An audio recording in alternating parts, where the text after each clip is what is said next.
नमस्कार दोस्तों, मैं हूं CL Saini, CDRK Saini. BEd classes में आप सभी का हार्दिक स्वागत है, अभिनंदन है। दोस्तों, हमारे इस चैनल के माध्यम से आप सभी के लिए पाठ योजना निर्माण कार्यक्रम चलाया जा रहा है। इस पाठ योजना निर्माण कार्यक्रम के अंतर्गत आपके सभी शिक्षण विषयों पर आपको लेसन प्लान बनाना बताया जा रहा है। दोस्तों, आप द्वारा जो भी लेसन प्लान के टॉपिक हमारे इस हेल्पलाइन नंबर पर भेजे जाते हैं, उन्हें हम अंडर 10 डेज में बनाने का प्रयास करते हैं। और दोस्तों देखिए, जब आप हमें लेसन प्लान के टॉपिक के लिए कमेंट्स करते हैं, उससे पहले आप हमारे चैनल की प्लेलिस्टें देखा करो, क्योंकि वहां पर बहुत सारे लेसन प्लान बने हुए हैं और आप कमेंट्स करते रहते हैं। तो आप सबसे पहले हमारी चैनल की प्लेलिस्ट पर जाएं और संबंधित विषय की प्लेलिस्ट देखकर उस टॉपिक को ढूंढें। उसके बाद नहीं मिलता है तभी आप हमारे इस हेल्पलाइन नंबर पर कमेंट्स करें। दोस्तों, आज की लाइव क्लास के अंतर्गत हमें हिंदी गद्य पाठ योजना क्रमांक 27 के अंतर्गत लेखक यशपाल द्वारा रचित लखनवी अंदाज कहानी के बारे में आपको लेसन प्लान बनाना बताएंगे कि आप किस तरह लखनवी अंदाज कहानी पर लेसन प्लान का निर्माण कर सकते हैं। तो दोस्तों, आप सब बने रहें हमारे साथ, हमारे इस चैनल के साथ। और दोस्तों, यदि आप लेसन प्लान अच्छा बनाते हैं तो आपका जो पाठ का उद्देश्य है वो भी सफल होता है। इसलिए आप लेसन प्लान अच्छा बनाएं। दोस्तों, हिंदी गद्य लेसन प्लान बनाने पर हम सबसे पहले श्यामपट्ट पूर्ति का निर्माण करते हैं। दोस्तों, श्यामपट्ट पूर्ति के अंतर्गत वही विद्यालय का नाम, कक्षा, दिनांक, विषय, विधा, कालांश, कालांश का समय। दोस्तों, ये सब श्यामपट्ट पूर्ति आपकी दैनिक पाठ योजना के ऊपर ही लिखी हुई रहती है, जहां पर हमें ये लिखना होता है दोस्तों। और बीच सेंटर में हमें हमारे प्रकरण का नाम लिखना होता है। दोस्तों, आपको इस तरह ये श्यामपट्ट पूर्ति करनी है। श्यामपट्ट पूर्ति के बाद दोस्तों वही हम उद्देश्य, विशिष्टीकरण और अपेक्षित व्यवहारगत परिवर्तन बनाते हैं। दोस्तों, यहाँ पर हम हमारे मुख्य प्रकरण का विशेष रूप से ध्यान देते हैं, तभी जाकर हम ये विशिष्टीकरण और अपेक्षित व्यवहारगत परिवर्तन बना पाते हैं। दोस्तों, यहाँ पर हिंदी गद्य पाठ योजना में पहला उद्देश्य लिया जाता है ज्ञानात्मक। अब दोस्तों, यहाँ पर ज्ञानात्मक उद्देश्य से रिलेटेड 1 से 2 विशिष्टीकरण बनाए जाते हैं, जिन्हें हम विशिष्ट उद्देश्य भी कहते हैं।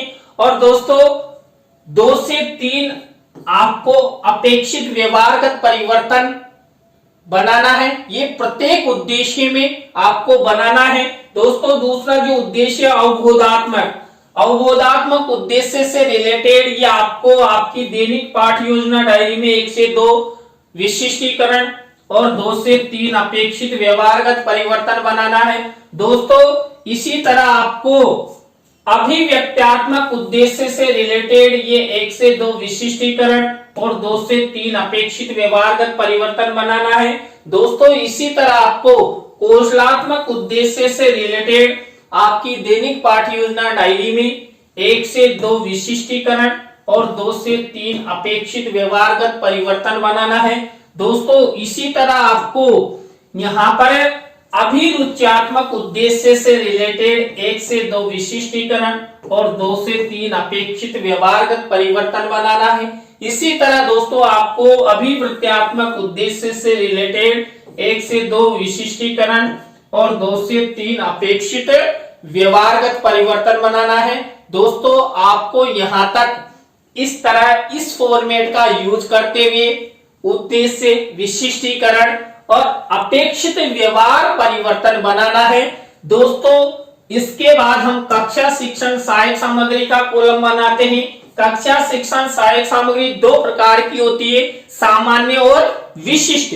दोस्तों, जो सामान्य शिक्षण सहायक सामग्री होती है वो तो हमें रेडीमेड मिल जाती है, हम बाजार से खरीद लेते हैं। लेकिन जो विशिष्ट शिक्षण सहायक सामग्री होती है उसका हमें निर्माण करना होता है। दोस्तों हम विशिष्ट शिक्षण सहायक सामग्री के अंतर्गत चार्ट, चित्र, मॉडल, प्रतिकृति आदि का निर्माण करते हैं। दोस्तों यहाँ पर जो हमने लखनवी अंदाज ये कहानी लिए, इसमें हम चार्ट और चित्र का प्रयोग करेंगे। दोस्तों इसके बाद नेक्स्ट कॉलम हम पूर्व ज्ञान का बनाते हैं। तो इस तरह आपको यहां तक का फॉर्मेट बनाना है। दोस्तों इसके बाद हमारी मुख्य पाठ योजना शुरू होती है। हमारी मुख्य पाठ योजना का पहला चरण, पहला सोपान, पहला शिक्षण बिंदु होता है प्रस्तावना। दोस्तों इस प्रस्तावना को हमें उत्प्रेरणात्मक उपक्रम भी कहते हैं। दोस्तों यहाँ पर हम 3 से 5 प्रश्न बनाते हैं। अंतिम प्रश्न समस्यात्मक होता है। जो प्रस्तावना के प्रश्न बनाए जाते हैं इनमें तारतम्यता, जिग-जैग का विशेष ध्यान रखा जाता है। और दोस्तों यहाँ पर जो भी प्रश्न बनाए जाएंगे उन प्रश्नों के उत्तर छात्र छात्रा आसानी से दे सके, ऐसे प्रश्न बनाने होते हैं। दोस्तों यहाँ पर जो प्रश्न बनाए जाते हैं ये सब छात्र छात्राओं के पूर्व ज्ञान पर आधारित हो और सभी प्रश्न सरल हो, संक्षिप्त हो और छात्र छात्राओं के ज्ञान को बढ़ाने वाले होने चाहिए। दोस्तों यहाँ पर लखनवी अंदाज कहानी पर मैंने प्रस्तावना के प्रश्न कैसे बनाए। पहला प्रश्न देखिए यहाँ पर, सोने की चिड़िया किस देश को कहा जाता था? तो भारत को। अब इसी उत्तर से हमारा नेक्स्ट प्रश्न बनेगा, भारत के किस राज्य में भगवान श्री राम का भव्य मंदिर निर्माण हो रहा है या बन रहा है? तो उत्तर प्रदेश राज्य में, उत्तर प्रदेश के अयोध्या में बन रहा है ना। आप सब जानते हैं, आप सब देश के भावी अध्यापक हैं। अब इसी उत्तर से हमारा नेक्स्ट प्रश्न बनेगा, उत्तर प्रदेश की राजधानी कहाँ है? तो लखनऊ। अब यहाँ पर इसी उत्तर से हमारा नेक्स्ट प्रश्न बनेगा, लखनऊ में रहने वाले लोगों को क्या कहते हैं या क्या कहा जाता है? तो लखनवी नवाब ज्यादा कहते हैं। लखनवी नवाब के नाम से लखनऊ के लोग प्रसिद्ध होते हैं। तो इसी उत्तर से हमारा नेक्स्ट प्रश्न बनेगा, लेखक यशपाल द्वारा रचित लखनवी अंदाज कहानी के बारे में आप सब क्या जानते हैं? तो दोस्तों यहाँ पर देखिए उत्तरों से प्रश्न बनाए गए, प्रश्नों में तारतम्यता है, जिग-जैग है और जो हमारा शिक्षण सूत्र सरल से कठिन की ओर उसका प्रयोग किया गया है। इन प्रश्नों के उत्तर छात्र छात्रा आसानी से दे सकते हैं। तो दोस्तों ये प्रस्तावना के प्रश्नों के बाद आपको सेकंड स्टेप के अंतर्गत उद्देश्य कथन करना है। देखिए उद्देश्य कथन को हमें पाठ्याभिसूचना भी कहते हैं दोस्तों। तो यहाँ पर संबंधित पाठ का उद्देश्य कथन छात्र छात्राओं के सामने छात्र अध्यापक छात्र अध्यापिका द्वारा संपन्न किया जाता है, बताया जाता है। और उद्देश्य कथन करते हुए दोस्तों हमें हमारे श्याम पट पर हमारे मुख्य प्रकरण का नाम लिखते हैं। दोस्तों यहाँ पर उद्देश्य कथन किया गया है। बच्चों आज हम सब लेखक यशपाल द्वारा रचित लखनवी अंदाज कहानी के बारे में विस्तार पूर्वक अध्ययन करेंगे।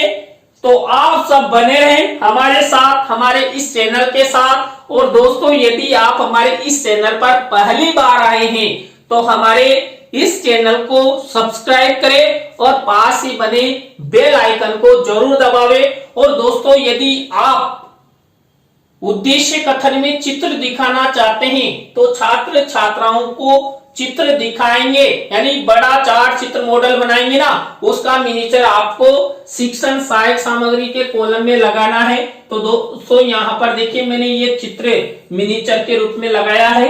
तो यहाँ पर लेखक और लखनवी नवाब का चित्र यहाँ पर पेश किया गया है। तो दोस्तों ये उद्देश्य कथन के बाद हम थर्ड स्टेप के अंतर्गत पाठ प्रस्तुतिकरण अपनाते हैं। पाठ प्रस्तुतिकरण में जो छात्र अध्यापक छात्र अध्यापिका होते हैं ना, ये छात्र छात्राओं को जो संबंधित हमारा प्रकरण है इस प्रकरण की पृष्ठ संख्या को खोलने के लिए निर्देश देती है। और छात्र छात्रा क्या करते हैं, जो छात्र अध्यापक छात्र अध्यापिका द्वारा जो निर्देश दिया गया कि आप फला पेज नंबर खोलिए, उसको खोलकर देखते हैं। तो देखिए इस पाठ्य पुस्तक में छात्र छात्रा लखनवी अंदाज की पृष्ठ संख्या खोलेंगे। इसके बाद हमारी 4th नंबर की स्टेप आती है आदर्श वाचन। देखिए दोस्तों, आदर्श वाचन किसके द्वारा किया जाता है? दोस्तों, आदर्श वाचन छात्र अध्यापक छात्र अध्यापिका द्वारा किया जाता है। दोस्तों यहाँ पर ये छात्र अध्यापक छात्र अध्यापिका जो हमारा मुख्य प्रकरण होता है उसकी विषय वस्तु का आदर्श वाचन करते हैं।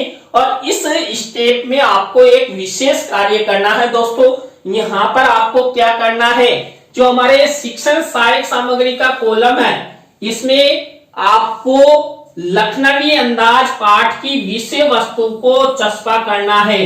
अब यहाँ पर देखिए मेरे द्वारा लखनवी अंदाज पाठ की विषय वस्तु को लिखा गया है। ये इसके अंदर बंद है। हमने रंगीन मिनीचर पर इसको लिखकर क्या किया, फोल्ड कर दिया और ऊपर लिख दिया है। अब इसके अंदर विषय वस्तु बंद है, अभी आपको दिखाई नहीं दे रहे ना। तो ये हमारे 2.5 लाख रुपए का जादू का पेन है। इस 2.5 लाख रुपए के पेन के द्वारा आपको विषय वस्तु दिखाई देगी। तो लखनवी अंदाज इसकी विषय वस्तु ये देखिए, हमने पूरी विषय वस्तु नहीं दी क्योंकि यहाँ पर जब हम लेसन प्लान बनाते हैं तो एक पार्ट को 3 या 4 अनुवितियों में डिवाइड करके लेसन प्लान बनाया जाता है। तो हमने केवल ये 2 से 3 चैप्टर लिए हैं। आगे की जो विषय वस्तु है वो हम नेक्स्ट लेसन प्लान में लेंगे। तो इस तरह हम अनुवितियों में डिवाइड करके यहाँ पर इसका लेसन प्लान निर्माण करेंगे। आप इसका स्क्रीनशॉट ले लीजिए। तो ये विषय वस्तु आपको आदर्श वाचन के अंतर्गत शिक्षण सहायक सामग्री में चस्पा करनी है। दोस्तों इसके बाद हमारी नेक्स्ट स्टेप आती है अनुकरण वाचन। देखिए अनुकरण वाचन छात्र छात्राओं द्वारा किया जाता है। दोस्तों यहाँ पर अनुकरण वाचन छात्र छात्राओं द्वारा किया जाता है और इसमें जो छात्र अध्यापक छात्र अध्यापिका होते हैं ये पूरी कक्षा में से उनकी इच्छा अनुसार एक एक छात्र छात्रा को खड़ा करके निर्देश देते हैं कि अब आप पढ़िए आप पढ़िए आप पढ़िए। यानी कि सभी बच्चों से यहाँ पर हमारा जो मुख्य पाठ है लखनवी अंदाज इसको पढ़ने के लिए अभिप्रेरित किया जाता है, आदेशित किया जाता है। तो दोस्तों ये देखिए छात्र छात्रा क्या कर रहे हैं, अनुकरण वाचन कर रहे हैं। इसके बाद हमारी नेक्स्ट स्टेप आती है अशुद्धि संशोधन की। दोस्तों यहाँ पर अशुद्धि संशोधन में जो छात्र छात्रा अनुकरण वाचन के समय जो अशुद्धियां पढ़ते हैं, गलतियां करते हैं, अशुद्ध उच्चारण करते हैं, उनको छात्र अध्यापक छात्र अध्यापिका क्या करता है, श्यामपट्ट की सहायता से उनका उच्चारण ठीक करवाता है। जब आप आपकी दैनिक पाठ योजना डायरी में अशुद्धि संशोधन की स्टेप अपनाएं तो आपको क्या करना होगा, आपको श्यामपट्ट कार्य वाले कॉलम में ब्लैक शीट का निर्माण करना होगा। एक तरफ अशुद्ध शब्द और एक तरफ शुद्ध शब्द लिख देने हैं और इस तरह 7-8 शब्द लिख देने हैं। तो इस तरह ये अशुद्धि संशोधन की स्टेप हुई। अशुद्धि संशोधन के बाद हमारी नेक्स्ट स्टेप काठिन्य निवारण की आती है। देखिए दोस्तों काठिन्य निवारण यानी कि जो हमारी मुख्य विषय वस्तु है लखनवी अंदाज, इसकी विषय वस्तु में कोई कठिन शब्द है या ऐसा कोई शब्द है जिसको हम व्याकरणिक दृष्टि से छात्र छात्राओं को अच्छे से समझा सकते हैं, तो यहाँ पर श्यामपट्ट का प्रयोग किया जाता है। और आपको आपकी दैनिक पाठ योजना डायरी में इस तरह का ब्लैक शीट का निर्माण करके और सिल्वर कलर के पेन से ये प्रक्रिया अपनानी है। दोस्तों यहाँ पर देखिए शब्द अर्थ विधि प्रविधि प्रयोग इस तरह का फॉर्मेट बनाया गया है। तो आपको इस तरह का फॉर्मेट बनाना है दोस्तों। इसके बाद काठिन्य निवारण हो गया है और ये आपको अच्छे से करना है। जितना अच्छा आप काठिन्य निवारण करोगे उतना ही छात्र छात्राओं का ज्ञान बढ़ेगा। इसके बाद हमारी नेक्स्ट स्टेप है सारांश कथन की। देखिए सारांश कथन है, हमने जितनी विषय वस्तु लिए इस लेसन प्लान में उसी का सारांश कथन किया जाएगा। तो देखिए सारांश कथन का ये फॉर्मेट है और यहाँ पर भी आपको एक विशेष कार्य करना होगा। आपको क्या करना होगा, शिक्षण सहायक सामग्री के कॉलम में लखनवी अंदाज पाठ का सारांश लिखना होगा रंगीन मिनीचर पर। देखिए रंगीन मिनीचर पर मैंने भी लिखा है, और यहां पर फिर जो पाठ का सारांश है वो आपको दिखाई नहीं दे रहा है ना इस मिनीचर के अंदर बंदर, क्योंकि मैंने उसको लिखकर फोल्ड कर दिया, ऊपर लिखा यहां पर लखनवी अंदाज पाठ का सारांश। अब वही हमारे 2.5 लाख रुपए का एक पेन चलेगा और आपको ये पाठ का सारांश दिखाई देगा। देखिए ये पाठ का सारांश है। दोस्तों आप सोच रही हैं ये 2.5 लाख रुपए का पेन, इतना महंगा पेन। हाँ जी, इस पैनल के साथ ये पेन आया है, नहीं तो कहीं नहीं मिलता है। तो दोस्तों इस तरह ये आपको लखनवी अंदाज कहानी का सारांश लिखना है। इस तरह आपको ये स्टेप अपनानी है। इसके बाद आपको बोध प्रश्नों की स्टेप अपनानी है। दोस्तों हमारी जो मुख्य विषय वस्तु है जो इस लेसन प्लान में हमने ली ओनली, उसी में से 5 बोध प्रश्न उत्तर बना दिए जाते हैं। तो इस तरह आपको ये बोध प्रश्न उत्तर बनाने हैं। बोध प्रश्नोत्तरों के बाद हमारी नेक्स्ट स्टेप आती है मौन वाचन की। देखिए मौन वाचन छात्र छात्राओं द्वारा किया जाता है और निर्देश कौन देता है, छात्र अध्यापक छात्र अध्यापिका। तो इस तरह आपको ये मौन वाचन की स्टेप अपनानी है। नेक्स्ट हमारी प्रक्रिया, नेक्स्ट सोपान, नेक्स्ट चरण होता है विचार विश्लेषणात्मक प्रश्नों का। दोस्तों हम यहाँ पर 3 या 4 विचार विश्लेषणात्मक प्रश्न बनाते हैं। तो दोस्तों देखिए यहाँ पर मेरे द्वारा ये 3 विचार विश्लेषणात्मक प्रश्न उत्तर बनाए गए हैं। विचार विश्लेषणात्मक प्रश्नोत्तरों के बाद आपको क्या बनाना है, क्या स्टेप आएगी, जल्दी से बताइए। अरे बादाम खाया करो, आज ही जाना मार्केट और बाजार से 1 किलो बादाम ले आना, और देखिए उस बादाम का चित्र हमें हमारे हेल्पलाइन नंबर पर भेजना, जिसे आपको कार्य करना शुरू करे। आप चित्र नहीं भेजेंगे तो बादाम कार्य नहीं करेगी। तो देखिए हमारी नेक्स्ट स्टेप आती है मूल्यांकन प्रश्नों की। देखिए मूल्यांकन प्रश्नों के अंतर्गत दोस्तों हम 3 तरह के प्रश्न बनाते हैं। तो यहाँ पर प्रत्येक में 2-2 प्रश्न लेते हैं, यानी कुल मिलाकर 6 प्रश्नों का निर्माण करते हैं। जब आप आपकी दैनिक पाठ्य योजना डायरी में लेसन प्लान का निर्माण करें तो आपको वही ब्लैक शीट का निर्माण करना है और सिल्वर कलर के पेन से ये मूल्यांकन प्रश्न लिख देने हैं। मूल्यांकन प्रश्नों के बाद हमारी नेक्स्ट स्टेप गृह कार्य की होती है। गृह कार्य के अंतर्गत वही हम क्या करते हैं, शामपट कार्य वाले कॉलम में ब्लैक शीट का निर्माण और 1 से 2 निबंधात्मक प्रश्न छात्र छात्राओं के लेखन कौशल के विकास हेतु यहाँ पर होमवर्क के ट्यूशंस दे दिए जाते हैं। और छात्र छात्रा क्या करते हैं, छात्र छात्रा अपनी अपनी अभ्यास पुस्तिका में ये गृह कार्य के प्रश्न लिखते हैं। तो दोस्तों आज की लाइव क्लास में हमने हिंदी गद्य पाठ योजना क्रमांक 27 के अंतर्गत लखनवी अंदाज जो लेखक यशपाल द्वारा रचित है, इसके बारे में आपको लेसन प्लान बनाना बताया। आज के लेसन प्लान की लाइव क्लास आपको कैसी लगी कमेंट्स में हमें जरूर बताएं। अच्छी लगी हो तो लाइक करें, कमेंट्स करें और शेयर जरूर करें। दोस्तों आप हमारी वीडियो को जितना शेयर करते हैं उतना ही हमें सपोर्ट मिलता है, और आप सपोर्ट करेंगे तभी हम आपकी इच्छाएं जो आप हमारे इस हेल्पलाइन नंबर पर कंटेंट भेजते हैं वो बनाने का प्रयास करेंगे। तो आज के लिए बस इतना ही। न्यू लेसन प्लान की लाइव क्लास के साथ हम आपसे फिर मिलेंगे CD RK Saini BEd classes पर। जय हिंद, जय भारत, राम राम।